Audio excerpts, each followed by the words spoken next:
Air India विमान दुर्घटना। एक मार्मिक कहानी। 500 शब्दों में। 10 जून की एक सुबह थी। मौसम साफ था।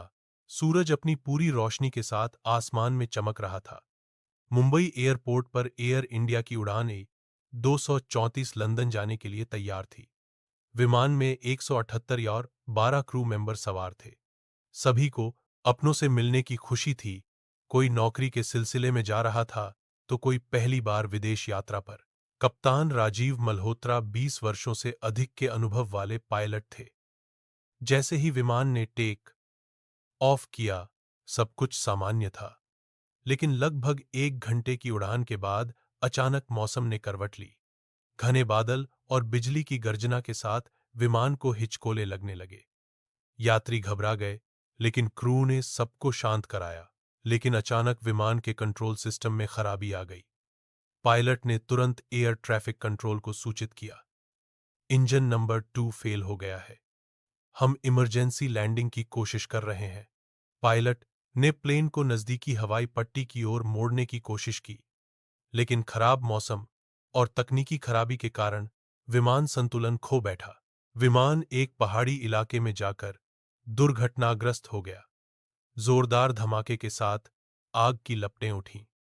आसपास के गांवों के लोग दौड़कर घटनास्थल पर पहुंचे। दमकल विभाग और राहत दल भी तुरंत मौके पर पहुंचे।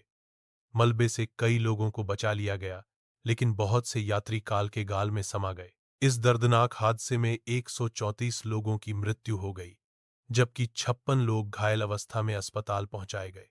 जीवित बचे लोगों में एक 8 वर्षीय बच्चा आयुष भी था, जो अपने माता पिता के साथ यात्रा कर रहा था। अफसोस की बात यह थी कि उसके माता पिता इस हादसे में नहीं बच सके। इस घटना ने पूरे देश को झकझोर कर रख दिया। सरकार ने उच्च स्तरीय जांच के आदेश दिए। तकनीकी खराबी और रखरखाव में लापरवाही को हादसे का कारण बताया गया। एयर इंडिया को सख्त निर्देश दिए गए कि भविष्य में ऐसी घटनाओं की पुनरावृत्ति न हो। आयुष को एक एनजीओ ने गोद लिया और उसकी देखभाल की जिम्मेदारी उठाई। हादसे के 1 वर्ष बाद एयरपोर्ट पर पीड़ितों की याद में एक स्मारक बनाया गया, जहां लोग मोमबत्तियां जलाकर श्रद्धांजलि देते हैं। यह कहानी न सिर्फ एक विमान दुर्घटना की है, बल्कि मानव जीवन की नाजुकता, तकनीकी लापरवाही और पुनः जीवन की उम्मीद की भी कहानी है। यह हमें यह सिखाती है कि सुरक्षा में किसी भी प्रकार की चूक की कीमत बहुत भारी हो सकती है। समाप्त।